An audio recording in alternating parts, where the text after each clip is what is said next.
Hello friends, कैसे हैं आप लोग। आज आपकी लाडली बहना खुद से किया हुआ वादा पार्ट 2 लेके आई है।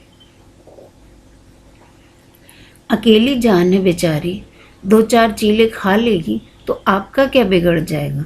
उसने पलटवार किया। अब कैसे बताता कि मेरा क्या बिगड़ना है। बिगड़ा मूड ठीक हो सकता है और बिगड़ा पेट भी, मगर बिगड़ी नीयत का कोई इलाज है दुनिया में। कुछ ही दिनों में दिया सुगंधा से इतनी घुल मिल गई कि अब तो उसे बुलाने की भी ज़रूरत नहीं पड़ती थी। मेरे दिल की तरह ही मेरे घर में भी बिना बुलाए धमक पड़ती थी। मगर एक बात जो मुझे गवारा नहीं थी कि वो ये कि मेरे प्रेजेंस को बिल्कुल इग्नोर कर दी। दीदी करती हुई सुगंधा की उछल्ली बनी घूमती। मुझे घर के किसी बड़े बुजुर्ग की तरह कोने में बैठा दिया जाता और सारी खुसर पुसर रसोई में चलती। मेरा ईगो हर्ट हो रहा था। आज भी कुछ ऐसा ही हो रहा था कि दोनों बिल्कुल यूट्यूब से देख कोई नई रेसिपी ट्राई कर रही थी। मैं अपने कमरे में बैठा आंख बंद कर गज़ल सुन रहा था। तेरे आने की जब खबर महके, तेरी खुशबू से सारा घर महके। बंद पलकों के पीछे बैठा अक्स बेवजह मुस्कुराकर सबब बन रहा था।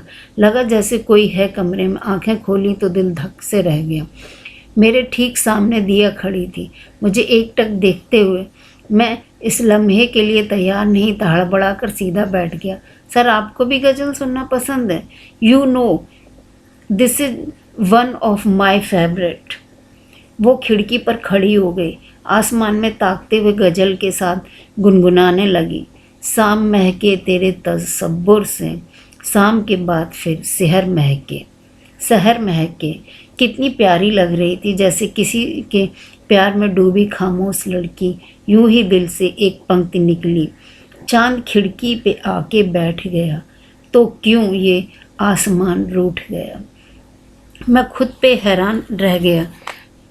कलमकार अभी भी जिंदा है मुझे तो लगा था कंप्यूटर कोडिंग लिखते लिखते, प्रपोजल प्रेजेंटेशन बनाते मेरे अंदर का कवि मर चुका है। सच ही कहते हैं लोग, सामने ऐसी इंस्पिरेशन हो तो कविता खुद निकल जाती। सर, एक रिक्वेस्ट है।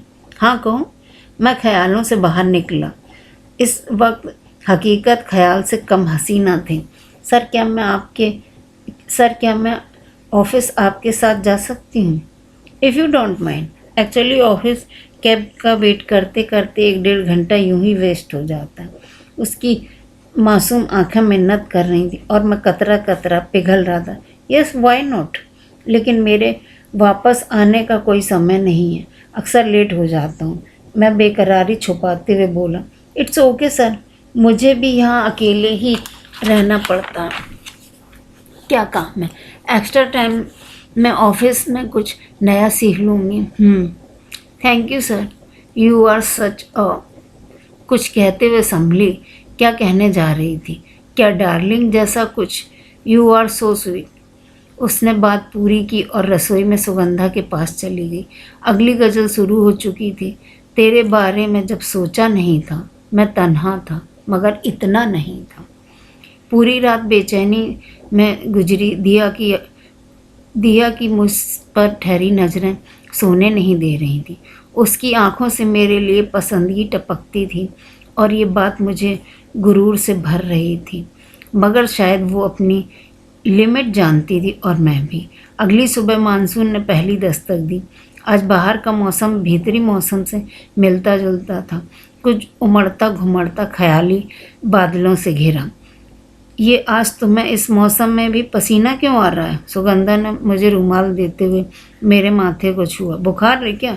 नहीं तो थोड़ी गर्मी लग रही। कैसे कहता कौन सा बुखार चढ़ा है तुम्हारे पतिदेव को? हाय राम, कहीं बीपी तो नहीं बढ़ गया? जरा भी ख्याल नहीं है अपना। मैं ठीक हूँ, मेडिसिन भी मेरे पास है, आते ही ले लूँगा। सुगंधा को टालकर निकल गया, मगर कुछ गिल्ट महसूस हुई। कितनी परवाह करती है मेरा और मैं किस राह पर बढ़ता चला जा रहा हूँ। नहीं, मुझे आगे नहीं जाना। वो मेरी कलीग और कुछ भी नहीं। मैं खुद से वादे करता हुआ पार्किंग में पहुँचा तो वो उधर खड़ी थी। आसमानी चूड़ीदार लहराते बाल और बालों से झांकते झुमके, मुझे देखकर हल्की सी स्माइल दी और मैं खुद से किया हर वादा भूल बैठा। ऑफिस तक की ड्राइव के वे 30 मिनट कैसे गुजरे ये बस मेरे दिल ही जानता था। बाहर सब कितना शांत है, कितना नॉर्मल, मगर भीतर जैसे कोई तूफान उठकर मुझे घेरे में ले रहा हो। उसके परफ्यूम की खुशबू से मन भीग रहा था, दुपट्टे के छुअन से भी वो ना जाने कहाँ कहाँ की बातें कर रही थी, मगर मेरे भीतर कुछ ही धुन चल रही थी। तुमको देखा तो ये ख्याल आया, जिंदगी धूप तुम घना साया। अब ये कयामत का सफ़र हमारी हर सुबह हर शाम का हिस्सा बन चला था। ऐसा सफ़र न जिसकी कोई शुरुआत थी न मंजिल, फिर भी हमकदमी मन को भा रही थी। वो किसी धुनी की तरह मेरे भीतर धीमे धीमे सुलगती रहती, जिसे न बुझाते बनता न हवा देते। वो कुछ चल रहा था, वो अच्छा था या बुरा पता नहीं, लेकिन खूबसूरत था, किसी मोहब्बत में डूबी गज़ल की तरह जिसे मैं गुनगुना रहा था। और शायद वो भी। दिया, तुमने अभी तक शादी क्यों नहीं की? एक शाम सुगंधा ने दिया को चाय सर्व करते हुए उससे पूछा। वो चुप रही। कहो तो हम ढूंढ दें तुम्हारे लिए कोई, बताओ तो कैसा लाइफ पार्टनर चाहिए तुम्हें? बिल्कुल सर जैसा, दिया ने तपाक से बोली। मेरे हाथ से चाय छूटते छूटते बची। क्या कह गई ये लड़की? मैं हक्का बक्का रह गया। कनपटियाँ तप गईं और दिल फुल स्पीड में धड़कने लगा। देखो, सर जैसा तो एक ही है और वो मैंने हथिया लिया। अब कोई दूसरा ऑप्शन हो तो बताओ, कुछ करते हैं तुम्हारे लिए। सुगंधा का मस्खरापन मुझे भीतर तक भेद गया। क्या इसने अभी कुछ नोटिस नहीं किया है? कुछ अखरा नहीं इसे दिया की बातों में, मेरी आंखों में? इसके मुझ पर अटूट विश्वास है। मैंने मुझे शर्मिंदा कर दिया, जानती हूँ, इसलिए तो शादी नहीं कर रही हूँ। सच कहूँ तो दी, ऐसे ऐसे लंपट लड़के देखे हैं कि सोचा था कभी शादी नहीं करूँगी, मगर जब सर को देखती हूँ ना तो मेरे मर्दों पर से उठा भरोसा लौट आता है। हर कोई तारीफ़ करता है इनकी, कितने अच्छे इंसान हैं, अच्छे पति, best best boss and I am sure अच्छे फादर भी होंगे।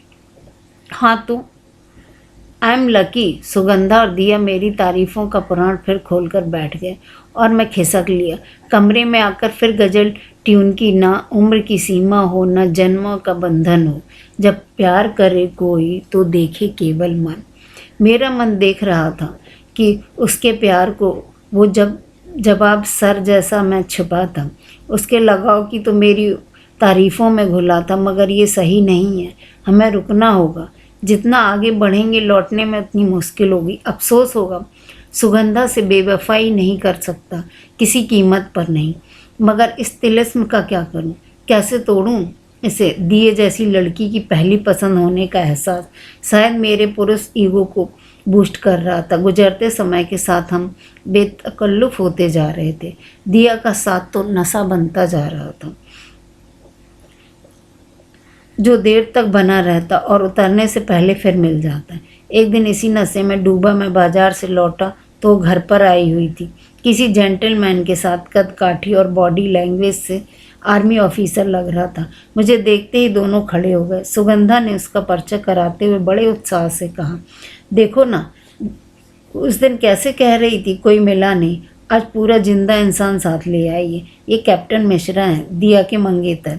मुझे ज़ोर से धक्का लगा, इतना ज़ोर से कि सारा नशा तुरंत कफूर हो गया। मैं झटपटा कर रह गया। वो तिलिस्म जो अपने इर्द गिर्द घूमता खड़ा पाता था, एकाएक भरभरा कर गिर पड़ा। बमुश्किल खुद को संभाला और जैसे जैसे मुस्कराकर उसे हेलो किया तो फिर चेंज करके ने के बहाने अंदर चला गया। वो अभी बाहर आया हुआ था। ये क्या था? दिया ऑलरेडी इंगेज्ड है, फिर मुझे यूँ बहलाने का क्या मतलब है? तभी कुछ चटका मन में, मैं भी तो शादीशुदा हूँ, मैं कैसे बहल गया? बाहर जाकर दिया का सामना करने की हिम्मत नहीं हो रही थी। कमरे से कान के बाहर चल रही थी बातों पर लग गए। मैं तो कब से इसके पीछे पड़ा था, शादी कर लो, मगर मान ही नहीं रही थी। एक्चुअली इसके पेरेंट्स के डाइवोर्स के बाद इसका शादी से बिल्कुल विश्वास उठ गया था।